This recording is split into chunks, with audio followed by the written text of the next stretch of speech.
नमस्कार। लीजिए प्रस्तुत है आज की कहानी जिसका नाम है बंधन।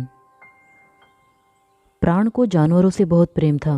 उसने अपने घर में कुत्ता, बिल्ली, बंदर, तोता, गोरैया सबको पाल रखा था। वह सभी पक्षियों व जानवरों का खूब ख्याल रखता। उनके मुताबिक उनको भोजन देता, समय पर भोजन देता। लघु शंका व दीर्घ शंका के समय घर से बाहर ले जाता। ठंड के दिन थे। प्राण सभी पक्षियों व जानवरों को लेकर छत पर धूप सेक रहा था। उसने पिंजड़े में भोजन रखा और फिर जानवरों के लिए भोजन छत पर बिखरा दिया। पता नहीं कहाँ से भोजन की तलाश में एक मोर उसकी छत पर आ गया। प्राण तो चौंक गया। वह मोर पर मोहित हो गया। उसको लगा कि उसे मोर को भी पालना चाहिए। वह जब तक मोर को पकड़ने की कोशिश करता तब तक मोर भोजन करके उड़ गया। पूरे दिन व पूरी रात प्राण मोर के ख्यालों से भरा रहा। सोचता रहा वह मोर को किसी भी तरह पकड़ेगा। दूसरे दिन पुनः प्राण उसी समय सबके साथ छत पर पहुंच गया। उसने वैसे ही पिंजरे में भोजन डाला, जानवरों का भोजन छत पर बिखराया और कल जहाँ जहाँ मोर सबसे पहले उतरा था और जैसे जैसे जहाँ जहाँ चला था वहाँ वहाँ उसने आरारोट गीला करके बिखरा दिया, फैला दिया। आरारोट पारदर्शी होता है। वह उसके संपर्क में आने वाली वस्तुएं उससे चिपक जाती हैं। प्राण का प्लान ये था कि जैसे ही मोर खाने के लिए नीचे उतरेगा और जैसे ही छत पर पैर रखेगा वह आरारोट से चिपक जाएगा। जैसे ही वह चिपकेगा वह उसे रस्सी से बांध लेगा, फिर मोर उसका हो जाएगा। और हुआ भी ऐसे ही। मोर ने जैसे ही अपने पैर छत पर रखे वह चिपक गया। बड़ी मुश्किल और मेहनत से वह एक पैर ऊपर उठाता और जैसे ही आगे बढ़ता वह पैर फिर चिपक जाता। उसने खूब कोशिश की, खूब पंख फड़फड़ाए, लेकिन वह सफल न हो सका। प्राण ने उसे बांध लिया था। वह उसे लेकर अपने कमरे में आ गया। कमरे में लाकर मोर का एक पैर बांध दिया। बहुत प्रेम से उसकी पीठ पर हाथ फेरा, उसको खाने को तरह तरह का भोजन दिया, किंतु मोर ने किसी भी भोजन को मुंह नहीं लगाया। सिर्फ आज़ाद होने को फड़फड़ाता रहा। उसके फड़फड़ाने व बार बार भागने की कोशिश देखकर प्राण ने उसका दूसरा पैर भी बांध दिया। हालांकि वह बांधना नहीं चाहता था, लेकिन वह विवश था। जब मोर थक कर चूर होकर शांत बैठ गया तब प्राण को लगा कि अब ये स्वतंत्र होने की कोशिश नहीं करेगा, किंतु वह तो शक्ति इकट्ठी कर रहा था। जैसे ही थोड़ी शक्ति इकट्ठी हुई उसने पंख फड़फड़ाना शुरू कर दिया। वह मुंह से कुछ नहीं बोल रहा था, सिर्फ जोर जोर से पंख फड़फड़ा रहा था।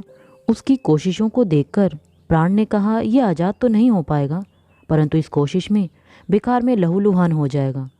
उसने प्रेमवश उसके शरीर के चारों ओर चौड़ा सूती कपड़ा बांध दिया जिससे वह पंख न फड़फड़ा सके। फिर उसने उस पर प्यार से हाथ फेरा, उसको प्यार भरी नज़रों से देखा, उसके शरीर को चूमा, थपथपाया। वह उसके पास भोजन रखकर सो गया। सुबह जब उठा तो उसने देखा कपड़ा तार तार हो चुका था, पंख चारों ओर बिखर पड़े थे। स्वतंत्र होने की कोशिश में मोर के पैर कट गए थे और शरीर बेजान पड़ा था। उसको मृत देखकर प्राण बहुत देर तक रोता रहा। फिर उसने उसका क्रियाक्रम किया और उसकी याद में बगीचे में एक पत्थर लगवा दिया। समय बीतता जा रहा था, किंतु प्राण के मन से उस मोर की याद कभी नहीं गई। एक दिन प्राण अचानक चलते चलते गिर पड़ा और बेहोश हो गया। घर के सारे लोग उसके पास दौड़ पड़े और तुरंत उसको अस्पताल लेकर भागे। वहाँ पहुँचते ही उसको झटके भी आने शुरू हो गए। डॉक्टरों ने प्राथमिक उपचार शुरू करके तुरंत वृहद जांच शुरू कर दी। जांच से पता चला कि उसे डायबिटीज़ है। कई दिनों से थी, लेकिन किसी को पता नहीं चला। उसके रक्त के रसायनों का अनुपात बिगड़ चुका था। रसायनों का अनुपात बिगड़ने से उसको झटके भी आने लगे थे। बेहोशी और झटके की अवस्था में उसे जो नलियां लगी थी वे निकल जाती। झटके रोकने की दवाई लगाने से वह और बेहोशी में चला गया। बेहोशी में भी अपने हाथ पैरों से बीच बीच में नलियां खींचने लगता। डॉक्टरों ने उसका एक हाथ और दोनों पैर रस्सी से पलंग से बांध दिए। जब दूसरा हाथ बांधने लगे तो घर के लोगों को आंसू आ गए। उन्होंने डॉक्टर से निवेदन किया कि इस हाथ को न बांधें, वे पकड़ कर रखेंगे, लेकिन डॉक्टरों ने यह नहीं माना। बीच बीच में प्राण हाथ पैर छुड़ाने की कोशिश करता रहा, लेकिन वह छुड़ा नहीं पाता था। उसकी तबीयत बिगड़ती जा रही थी। रात 10 बजे अचानक उसकी सांस बेतरतीब तरीके से चलने लगी। लग रहा था कि किसी भी समय उसकी सांस रुक सकती है। डॉक्टरों ने उसकी श्वास नली में एक प्लास्टिक की नली डाल दी थी जो कृत्रिम श्वास यंत्र से जुड़ी थी। प्लास्टिक की नली पड़ी होने से स्वर यंत्र भी अवरुद्ध हो गया और उसकी आवाज़ निकलनी बंद हो गई थी। रात गुजरती जा रही थी। एक एक करके घर के लोग नींद के आगोश में चले जा रहे थे। वैसे भी उनको करने के लिए कुछ नहीं था। प्राण बेहोश था, हाथ पैर बंधे थे, कृत्रिम श्वास यंत्र चल रहा था। भोजन व दवाइयाँ नलियों से जा रही थी। स्वास्थ्य का कोई भरोसा नहीं, कब बिगड़ जाए वह कब सुधर जाए। इलाज की तकनीक व दवाइयों का विकास तो बहुत हो रहा है, किंतु कोई भी डॉक्टर किसी बीमारी के बारे में दृढ़ता से नहीं कह सकता कि कब ठीक होगी अथवा इसके दुष्परिणाम होंगे अथवा नहीं, या मरीज बच जाएगा या नहीं। अगर ऐसा होता तो डॉक्टर सबसे पहले व्यक्ति होते जो भगवान के अस्तित्व को नकार देते। जैसे जैसे रात बढ़ रही थी वैसे वैसे प्राण के रसायनों का अनुपात सुधरने लगा। वह धीरे धीरे होश में आने लगा। बेहोशी की दवाइयों का प्रभाव भी जाने लगा था। सुबह 4 बजे तक वह पूर्ण होश में आ गया। उसने आँख खोलकर देखा, सब सो रहे थे। प्लास्टिक की नली उसके गले में बुरी तरह से चुभनी शुरू हो गई थी। उसने हाथ उठाकर निकालने की कोशिश की, किंतु हाथ बंधे हैं।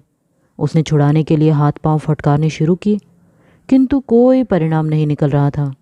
सबको आवाज़ लगाने की कोशिश की, किंतु स्वर यंत्र अवरुद्ध था। यह सब उसके लिए पीड़ादायी था। उसकी आंखों से आंसू बहने लगे। उसे लग रहा था घर के लोग जो उसे प्रेम करते हैं, उन्होंने उसे बांधकर क्यों रखा है, उसे छुड़ा क्यों नहीं देते हैं। सब गहरी नींद में सोए पड़े हैं। ये कैसा प्रेम है जो स्वतंत्र नहीं कर रहा है। सबको अपनी पड़ी है, अपनी नींद की पड़ी है। किसी को उसकी पीड़ा का एहसास नहीं है। अचानक उसे उस मोर की याद आ गई। उसे याद आ गया कि उसने उसके पैर, उसके पंख बांध दिए थे। आज उसके हाथ पांव बंधे हैं। जानवर मूक प्राणी होते हैं और आज वह भी मूक है। अब उसको मोर की पीड़ा का एहसास होने लगा था। उसने हाथ पैर छुड़ाने की कोशिश छोड़ दी। उसकी आंखों से आंसू अनवरत बहने लगे। परमात्मा के सबक सिखाने के ढंग निराले होते हैं। वैसी ही परिस्थिति पैदा कर देता है। जो पीड़ित या प्रताड़ित है, कमजोर है, मूक है, उन्हें भी परमात्मा न्याय देता है। जो शक्तिशाली है वे पीड़ा प्रताड़ना इसलिए देते हैं क्योंकि उन्हें परमात्मा की न्याय प्रणाली पता नहीं और शायद परमात्मा के अस्तित्व पर भरोसा भी नहीं है। प्राण ने तुरंत मोरनी से व अन्य जानवरों से मन ही मन क्षमा मांग ली और प्रण लिया कि अपने प्रेम में किसी को बांधेगा नहीं, स्वतंत्र करेगा। प्रेम वही है जो स्वतंत्र करे। सुबह के 6 बज गए थे। सब लोग उठने लगे थे। परिवारजनों ने डॉक्टर को खबर की कि प्राण होश में आ गया है। डॉक्टर ने उसके गले से प्लास्टिक की नली निकाल दी। नर्स ने जो खून रात 3 और 4 बजे के बीच लिया था उसकी रिपोर्ट ले आई। रिपोर्ट सामान्य थी। मॉनिटर हृदय की धड़कनें ठीक बता रहा था। डॉक्टर ने सब देखकर कहा कि यह तो चमत्कार हो गया, तुम तो बहुत जल्दी ठीक हो गई। उसकी नलियां भी निकाल दी।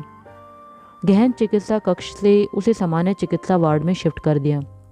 प्राण सोच रहा था, छुट्टी होते ही वह गौरैया तोता को स्वतंत्र कर देगा, कुत्ता, बंदर और बिल्ली को भी।